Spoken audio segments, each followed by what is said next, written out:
Hello, welcome to my YouTube channel, Schooling and Preaching by Asit সাধু। সকলকে অভিনন্দন জানিয়ে আমি আমার অনুষ্ঠান শুরু করছি। আজ আমি মহাভারতের একটা খুব ইন্টারেস্টিং কাহিনী ঘটনা আলোচনা করব। তার আগে বলছি, আমাকে লাইক দেবেন, কমেন্ট দেবেন এবং সাবস্ক্রাইব করবেন। আজ মহাভারতের আমি সেই পঞ্চপাণ্ডবের বিরাট রাজার বাড়িতে প্রবেশ করার কাহিনী বলব। প্রথমেই বলবো যুধিষ্ঠির কিভাবে প্রবেশ করলেন এই বিরাট রাজার রাজপ্রাসাদে। পঞ্চপাণ্ডব একে একে প্রবেশ করেছিলেন, মনে রাখতে হবে। প্রথমে যুধিষ্ঠির, তারপর ভীমসেন, তারপর দ্রৌপদী। এইভাবে তাদের 12 বছরের বনবাস জীবন শেষ হয়েছে। এবার আসছে 1 বছরের অজ্ঞাতবাস জীবন, ডিসগাইজড লাইফ। চিনে ফেললে চলবে না, এটা খুব ক্রিটিক্যাল টাইম, কারণ দুর্যোধনের গুপ্তচররা চারিদিকে ছড়িয়ে আছে, ধরার জন্য প্রস্তুতি আছে। দুর্যোধন কিন্তু ষড়যন্ত্র করছে যে আবার এদেরকে ধরে ফেললে পুনরায় পাঠিয়ে দেব 12 বছরের জন্য জঙ্গলবাস, ফরেস্ট লাইফ, জঙ্গল লাইফ। 12 বছর বনবাস সমাপ্ত করে এবার যুধিষ্ঠির তাদের সাথে যে সব ব্যক্তি ছিলেন, তাদের সহচর ছিলেন, ধর্ম পুরোহিত ছিলেন, তাদেরকে সবাইকে বাড়ি ফিরিয়ে দিলেন। তাদের মধ্যে কেউ গেলেন হস্তিনাপুর, কেউ গেলেন শ্রীকৃষ্ণের রাজ্য দ্বারকায় ফিরে গেলেন। ধর্ম পুরোহিত তাদেরকে প্রথমেই বুঝিয়ে দিলেন যে তোমরা কিন্তু খুব সাবধান, কারণ একটা রাজার অধীনে লুকিয়ে লুকিয়ে ছদ্মবেশে থাকায় যথেষ্ট বিপদ আছে।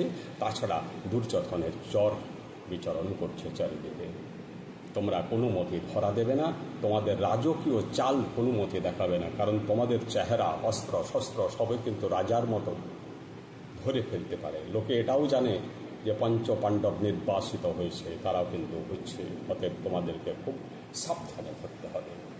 দ্রৌপদী এর আগে ক্লান্ত হয়ে গিয়েছিলেন। অর্জুন দ্রৌপদীকে কাঁধে করে আনছিলেন, অনেকটা পথ কাঁধে করে এনে তারপর বিরাট রাজ্যের উপকণ্ঠে এসে দ্রৌপদীকে কান থেকে নামালেন। এই জায়গাটা রাজস্থানের যোধপুর, জয়পুর, আলওয়ার অঞ্চল, মনে রাখবেন। রাজস্থানের যোধপুর, জয়পুর, আলওয়ার অঞ্চল। এটা কিন্তু আমাদের অনেকে বলে পাণ্ডবেশ্বর, তা মোটেই নয়, এটা একটা ভুল তথ্য। এইবার কি করবেন এনাদেরকে তো পুরোপুরি ছদ্মবেশে থাকতে হবে, আলাদা আলাদা নাম গ্রহণ করতে হবে, নিজেদের মধ্যে আবার নাম রাখতে হবে, কারণ সেই নাম তো সকলের মধ্যে ডাকা চলবে না। নিজেদের মধ্যে আলাদা আলাদা, যখন নিজেদের মধ্যে কিছু প্রয়োজন হবে তখন তাদের আলাদা নাম থাকবে, কারণ তারা তো ওখানে পরস্পর অপরিচিত। পরস্পর 5 জন 6 জন পরস্পরের সাথে অপরিচিত, অথচ একটা বাড়ির মধ্যেই থাকবে।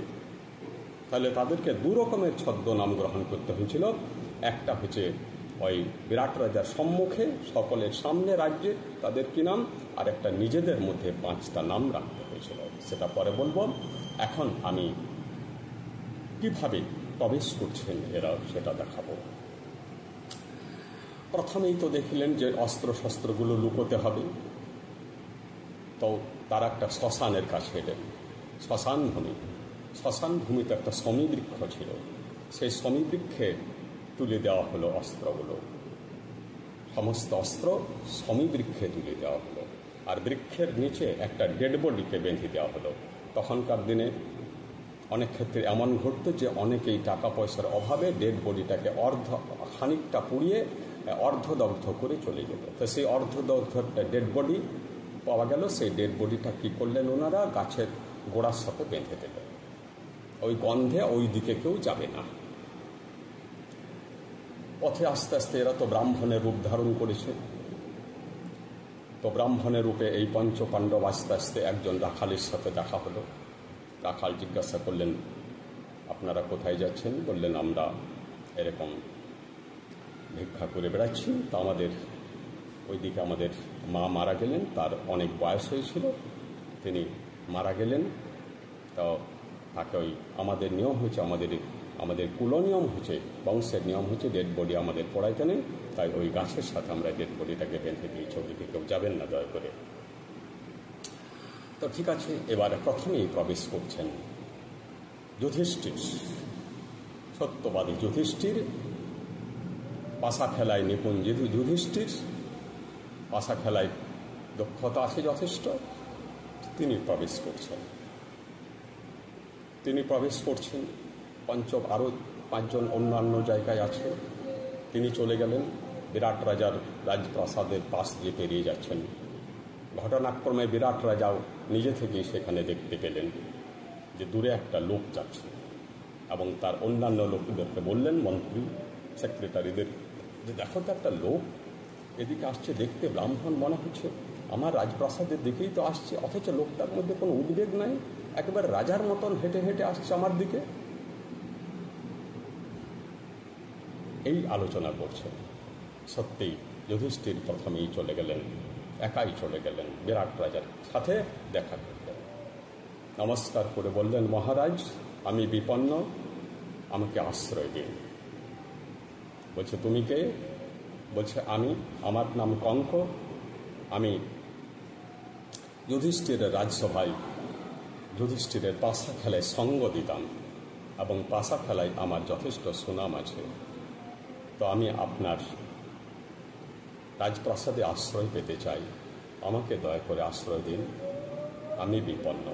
এই বিপন্ন কথাটা শুনলে তখনকার দিনের মানুষ তার প্রতি দয়াবান, করুণাময় হয়ে যেতেন। এখনকার মতো নয়, বিপন্ন কথা এখনকার লোকের কাছে কিছুই নেই, তুমি বিপদে পড়েছো তো আমার কি। কিন্তু বিরাট রাজা এক সদাশয় ব্যক্তি, তিনি সহজ সরল, খুব ভালো মানুষ, ঘুর প্যাচ কিছু নেই। তিনি বিশ্বাস করে নিলেন এবং বললেন, ঠিক আছে, তুমি আমার পাশা খেলার সঙ্গী হয়ে যাও, এবং তুমি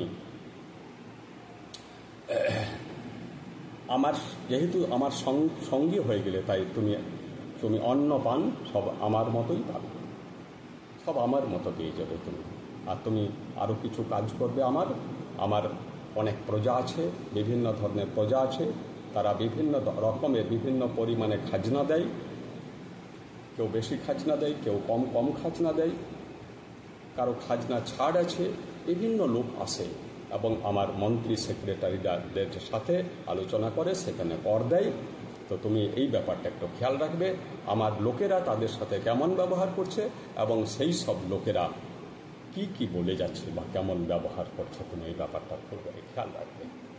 তাও যুধিষ্ঠির রাজি হলেন, এবং যুধিষ্ঠিরও বললেন, তাহলে আমি আপনার সঙ্গী হয়ে গেলাম পাশা খেলার, কিন্তু আমারও 2টো শর্ত আছে। তোমার আবার কি শর্ত? বলছে, আমি যখন পাশা খেলব তখন কেন যেন ধূর্ত লোক, কোনো বদমাস লোক আমাকে অপমান না করে বা আমার সাথে খারাপ ব্যবহার না করে। আর 2 নাম্বার, আমি পাশা খেলায় যে সকল ধনসম্পদ আমি লাভ করব সেগুলো আমি কারো কাছে রাখবো না, আমি আমার কাছে রাখবো। বিরাট রাজা রাজি হয়ে গেলেন। ঠিক আছে, দেখুন বিরাট রাজার কাছে এত বড় একটি স্থান পেয়ে গেলেন। যুধিষ্ঠির খানিকটা নিজের গুণমর্যাদায়, তার রাজকীয় বৈশিষ্ট্য, তারও যে ব্রাহ্মণ বেশ, ব্যবহারটা ব্রাহ্মণের মতো, যদিও তারা ক্ষত্রিয়, কিন্তু প্রচণ্ড সত্যবাদী, তার জন্যে তিনি স্থান পেয়ে গেলেন। আর 2 নাম্বার, বিরাট রাজাও ছিলেন সদাশয় ব্যক্তি, তার মধ্যে তো ঘোর প্যাচে ক্রিটিক্যাল বুদ্ধি ছিল না।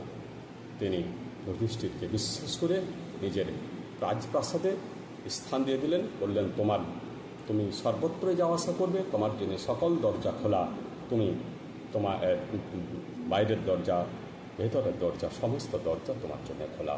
তুমি আমার কাছে, তুমি আমার সাথে পাশা খেলবে, আমার পাশা খেলার সঙ্গ হয়ে গেলে তুমি।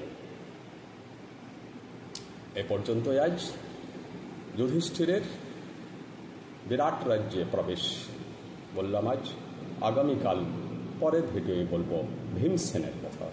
ভীমসেন কেমন করে প্রবেশ করছেন, আরও ইন্টারেস্টিং, দয়া করে শুনবেন। আর তার আগে বলছি, আমাকে লাইক দেবেন, কমেন্ট দেবেন এবং সাবস্ক্রাইব করবেন। ধন্যবাদ।